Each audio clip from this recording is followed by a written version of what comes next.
Alors les enfants, c'est un peu vous qui allez faire l'homélie aujourd'hui. C'est cool, hein, ça change. Moi, je vais poser des questions, tout ça, vous allez répondre. Je rêve un peu de faire ça avec les adultes aussi une fois, mais ça marche moins bien. Parce qu'ils n'osent pas trop répondre aux questions. Mais vous, c'est super, vous le faites. Alors vous vous sentez comment là? Joyeux. Quoi, comment encore? Oui, vas-y. Je n'entends pas. Heureuse. Un peu stressée? Un petit peu de stress? Parce que c'est quand même un grand événement aujourd'hui. Ouais. Bon. Alors on va d'abord demander à l'Esprit Saint qui mette la paix dans votre cœur.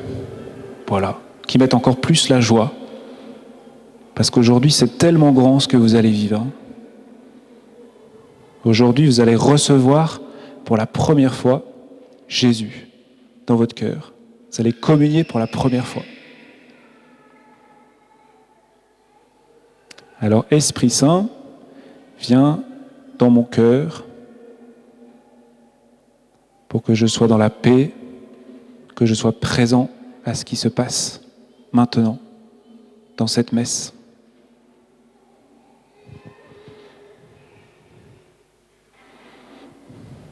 Alors vous avez entendu ce que j'ai dit au début de la messe.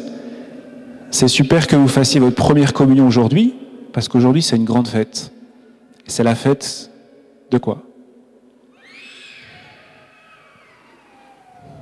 Oui, Raphaël. La fête du Saint-Sacrement. C'est quoi le Saint-Sacrement?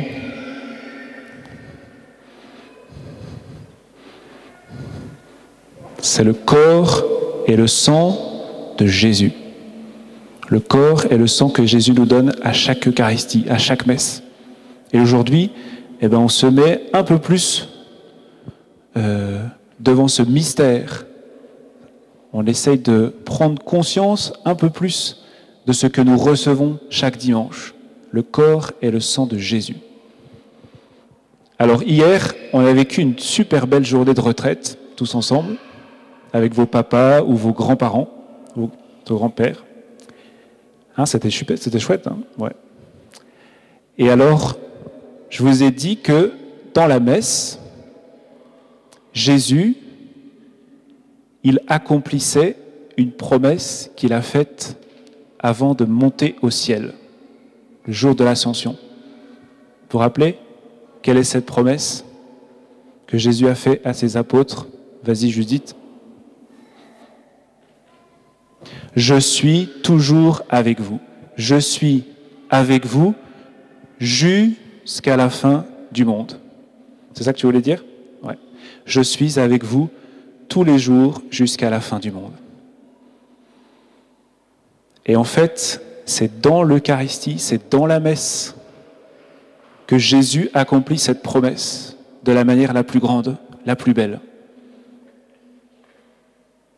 Pourquoi est-ce qu'on peut dire que dans la messe, Jésus accomplit cette promesse « Je suis avec vous tous les jours jusqu'à la fin du monde ». Oui, Bérénice.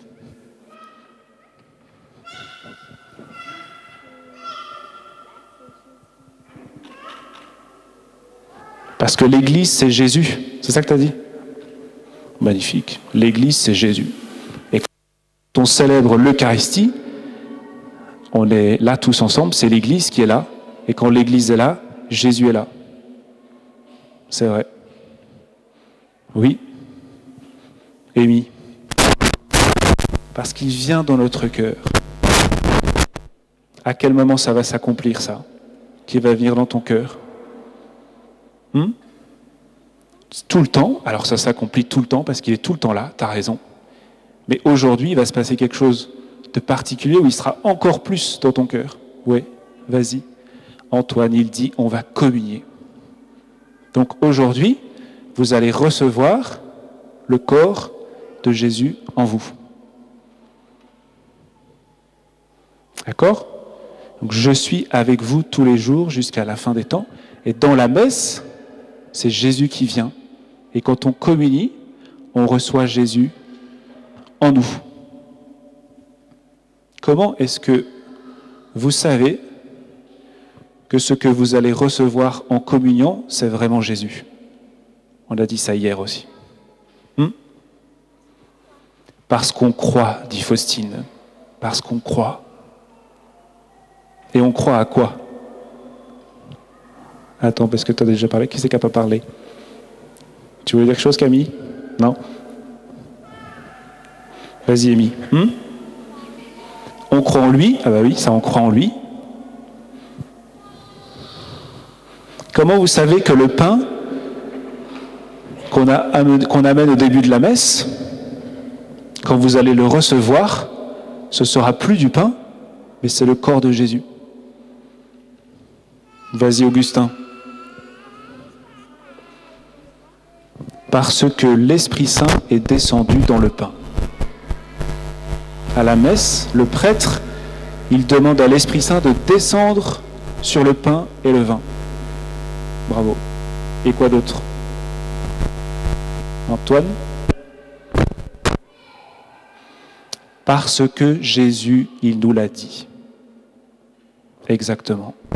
Donc à la messe, on demande à l'Esprit Saint de descendre sur le pain et le vin. Et le prêtre, il redit les paroles que Jésus a dites. Qu'est-ce qu'il a dit, Jésus? Le soir du jeudi saint, la veille de sa mort, qu'est-ce qu'il a dit? Faites cela en mémoire de moi. Qu'est-ce qu'il a fait? Il a pris du pain et du vin. Vas-y, Bérénice. Il a dit, ceci est mon corps. Donc il a pris le pain, il a béni son Père de donner le pain et le vin. Il a pris le pain, il a rompu le pain et il l'a donné à ses disciples. Il a dit, ceci est mon corps. Et Judith?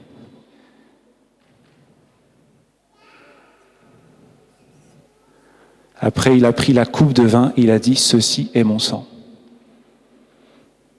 Donc, nous savons que ce que nous recevons, ce n'est plus du pain et ce n'est plus du vin, parce que nous croyons à la parole que Jésus a dite. Ceci est mon corps, livré pour vous, ceci est mon sang, versé pour vous. Oui, Amy.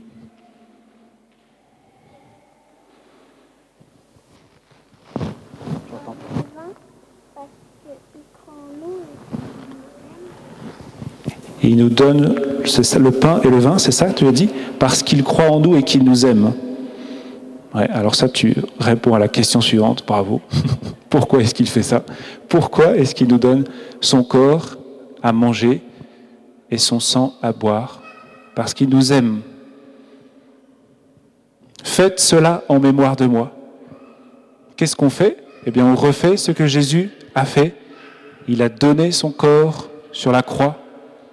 Il a versé son sang sur la croix parce qu'il nous aime. Il a donné sa vie pour chacun de vous, pour les grands, pour tout le monde. Hein, Faustine? Il a donné sa vie pour toi. Magnifique. Et donc en communion, tu vas recevoir, et chacun de vous, vous allez recevoir l'amour de Jésus dans votre cœur.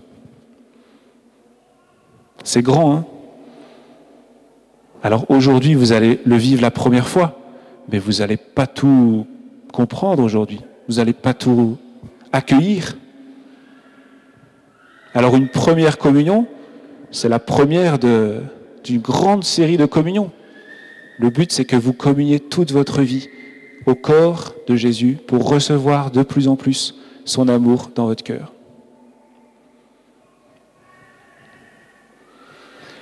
Pourquoi est-ce que Jésus, il se donne à manger? Pourquoi est-ce que vous mangez? Si vous oubliez la messe, la nourriture normale, là, faites des repas, pourquoi est-ce que vous mangez? Pour se nourrir, mais pourquoi il faut se nourrir? Pour vivre. Voilà. Si on ne mange pas, qu'est-ce qui se passe? On meurt.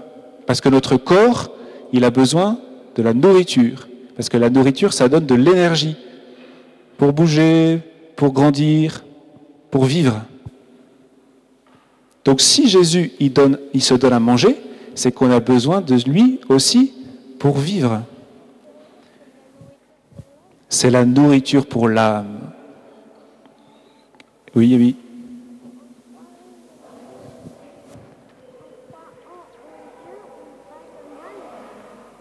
En croyant en Dieu, on vainc le mal. Ben ouais. Jésus, il vient dans notre cœur, il se fait nourriture pour que nous vivions et pour que nous vainquions le mal, pour que nous soyons meilleurs. C'est la nourriture, en fait, c'est la nourriture de l'âme, comme tu dis, c'est la nourriture pour aimer. C'est la nourriture pour aimer. Parce que la nourriture que nous mangeons, c'est Jésus qui se donne par amour. C'est Jésus qui donne sa vie. Et nous avons besoin de cette nourriture-là pour aimer. C'est facile d'aimer? Pas toujours, hein. Pas toujours facile d'aimer ses parents, ses frères et sœurs, les autres à l'école, les voisins. Et on a besoin de la nourriture que Jésus donne pour aimer. Hein? C'est beau, hein? Ouais. Alors maintenant, on va juste prendre un tout petit moment de prière. Si vous voulez, vous pouvez fermer les yeux. Hein, Joséphine? On peut fermer les mains, fermer les yeux. On va prier un tout petit peu. Et si vous voulez, dans votre cœur, vous pouvez répéter ce que je vais dire.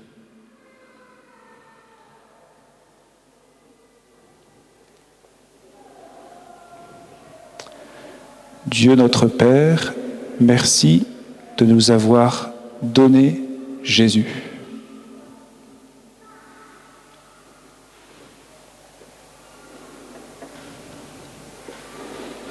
Merci Jésus, parce que tu as donné ta vie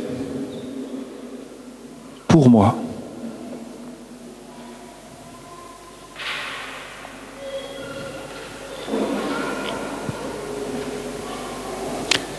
Merci Jésus, parce que quand je viens à la messe, je me rappelle que tu m'aimes.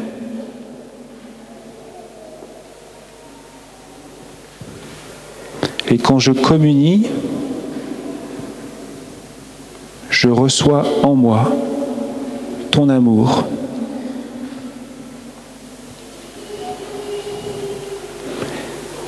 Merci Jésus, parce que tu viens nourrir mon âme. Merci Jésus, parce que tu me donnes la force pour aimer.